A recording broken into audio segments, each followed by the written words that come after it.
Hello all, I'm Sai and you're watching The Book Dragon. In today's video, I'm bringing to you 8 time management tips that actually work. Now, the reason that I'm making this video is because many people ask me how I'm being consistent with my videos and how I'm able to read as many books that I do while I talk about them in the channel. I think this video will shed some light on how I use my time and how you can use your time as well, because all of us just have those 24 hours in a day. Now, before getting into the tips, I just want to give you a small background of what all I do. Now, I'm a 22-year-old IT professional who works for 8 hours every day from Monday to Friday. So it's a 40-hour work week. Apart from this, I end up reading at least 10 books per month and publishing 3 YouTube videos every week in a consistent basis. So in order to do all these things without burning myself out and just getting so much overwhelmed, I'll have to manage my time well, right? So I follow these 8 tips specifically in order to manage my time so that I can get the most out of the things that I do in the time that I spent doing them. And I'm sure if you incorporate all of these in the way that it will suit for you in your own life, you will end up having a lot more time than you already have right now, and you can do a lot more stuff without getting overwhelmed. So without any further ado, let's get into the 8 tips right away.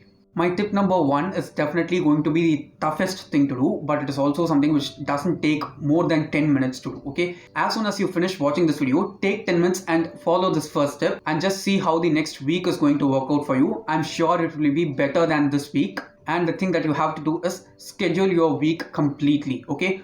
Whatever you're going to do in the next 7 days, just schedule them. The easiest way to start doing a schedule is that you just have to list the 7 days in the week and just add 3 important tasks that you have to do in that particular day, each and every day. It doesn't have to be the same task for all the 7 days. It can be totally different and a mixture in variety. But make sure that while you're adding these 3 tasks, it will add some value to your life and your mental health as a whole. It's not even tough to do. It'll just take 10 minutes of your time from the week. But if you do this and review it every day, I'm definitely sure you will end up saving at least an hour or 2 every day, which amounts to at least 10 hours per week. There are 2 things which you have to keep in mind while you're doing a schedule as well. The first thing is that don't make this schedule so tight. For example, if you're going to work out for 30 minutes, don't fix the time period like I have to work out between 8 and 8:30 in the morning, because that will end up just making you a lot more anxious. Just do it for those 30 minutes in any time during the day where you feel comfortable. It just matters that you finish that task in the day properly.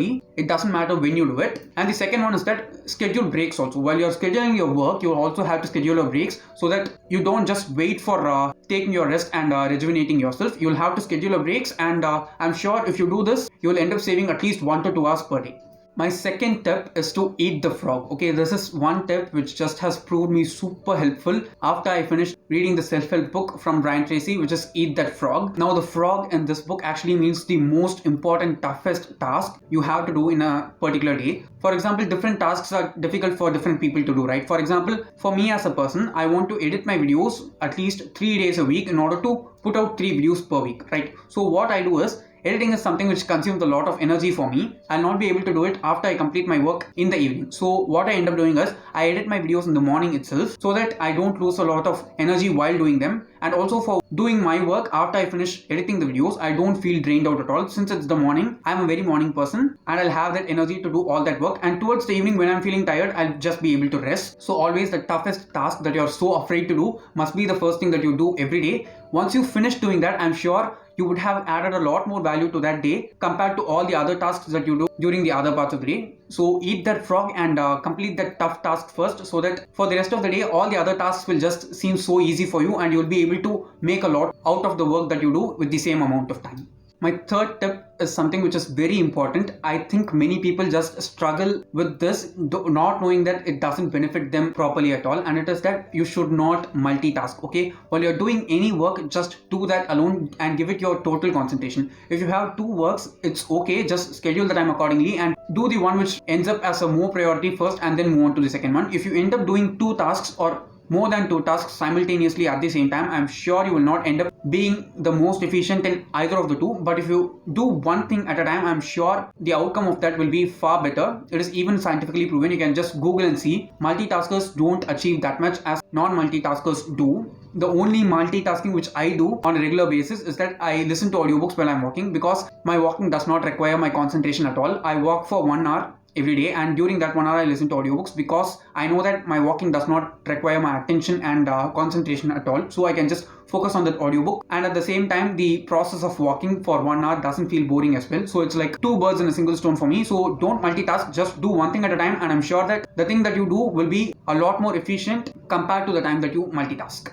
The fourth tip is something which has helped me to keep myself calm and peaceful mentally so much. Okay, I started doing this almost a year back, and in the past year I can say that my anxiety has come down a lot because of this single tip alone. And it is not even that. I'm sure that you're having your phone in your hand most probably while you're watching this video. If not, it's going to be somewhere near you. What you'll have to do is just pick up your phone and turn off all the notifications of the apps which you don't frequently use. For example, I'm sure that many people have their email and Instagram notifications on always, and I'm sure while you're working, if you have your Instagram notifications on, while you get a DM or while you get a like or while you get a follow request, all of these are going to pop up as notifications and you're going to be distracted from the work that you're doing, and sometimes it can be even so much annoying. So just turn off the notifications for the chat apps that you use specifically, because those will be the ones which distract you the most. And the second tip which I want to give within this one itself is that you'll have to mute all the group chats that you have. Okay, the only notifications and group chats which are not muted or not turned off in my phone are that of WhatsApp and YouTube mainly because I like to watch some videos as soon as they come out, and when it comes to WhatsApp, it's mainly for my work purpose alone because I don't talk with that many people in a usual basis as well, so it's not a tough thing for me. And also the people who talk with me understand that we cannot always be available to reply immediately. I understand that, and the people who talk with me also understand that really well, so it is convenient for me. So turn off notifications and mute your group chats. I'm sure you'll get far less distracted, and the time that you allocate for doing some work will not be disturbed at all.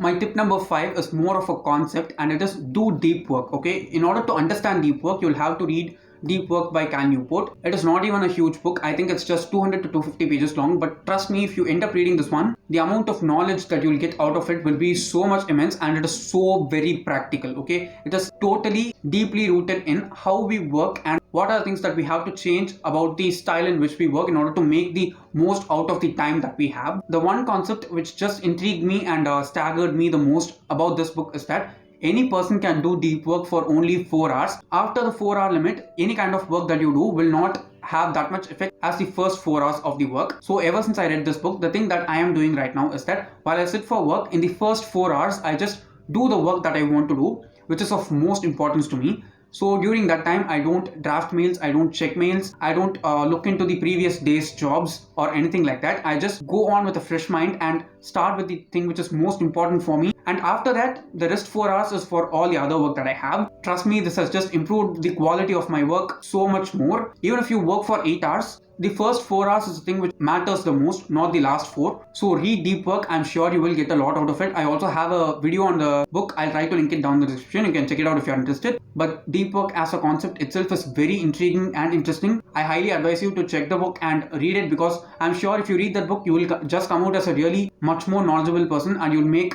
even better use of your time.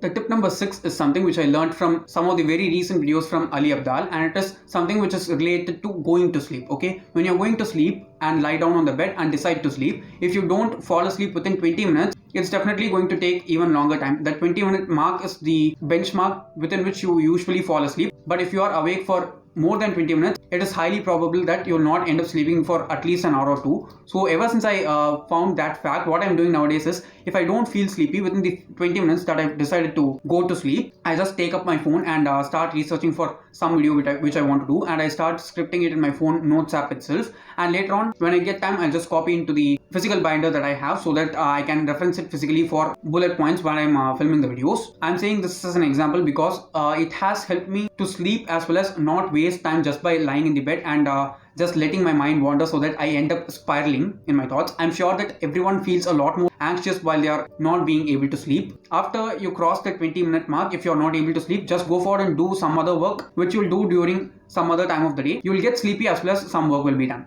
Tip number 7 is something which many people don't do at all. For introverts like me, I'm sure this will be very easy, but if you're an extrovert, please do this because it is very much necessary, and it is that you have to take some alone time for yourself every day, no matter what. Okay, for example, I'm a person who's so much active in the morning, and towards the night my battery just runs out. So what I do is, the first 2 hours of the morning, that is from 5 to 7, that time is completely for me. I wake up at 5, I do all the things that I want to do. I meditate and I do some other stuff. And after that, from 6 to 7, I just go on walk. So these 2 hours completely are for me alone. No one ever disturbs me during that time. And it just helps me to reflect on the things that I have done in the past, like in the past few days or past few weeks, so that I can improve some things about myself. When other people say feedback for you, it might make you get a bit more defensive, but while you're reflecting on your actions by yourself and trying to make things better, I'm sure that you will be able to gain a lot more better perspective of your life itself, and it will help you grow in every sphere of your life continuously. I said that this will be difficult for extroverts is because extroverts are people who need other people to be around them, and they also like being among people. I'm not saying that as a bad thing at all, okay? Different people are different. So even if you're an extrovert and if you like spending a lot more time with other people, just make sure that you get at least 1 hour for yourself in a conscious way, so that you can focus totally on yourself and do something for yourself, so that you yourself end up making your life far better. The 8th tip is something which is super necessary, and I did not follow this at all for a very long time. Only in the past 1 to 2 months I've been consciously following this, and trust me, it has made me feel a lot more peaceful, and it has just brought down my tension in every sphere, physical tension, mental tension, everything. And I've been feeling a lot more lighter after I started doing this. It is that don't hurry up at all, okay? It's not at all necessary to do anything fast. If you end up doing something in a hurry, it just means that you're going to spend a lot more energy on it, but the output that you get from it will be far less compared to the way in which you do it in a really slow and deliberate process. So always take some time, don't hurry at all, just do it in a calm and composed way, so that you don't end up wasting energy where it is not necessary, and saving it up for places where you actually can focus that energy and get something out of it. Being in a hurry not only makes you physically tired, but will also burn you out mentally. So try to take some time, concentrate more on the process than on the result. I'm sure that the result will be far better, and physically and mentally also you'll be far lighter and more peaceful.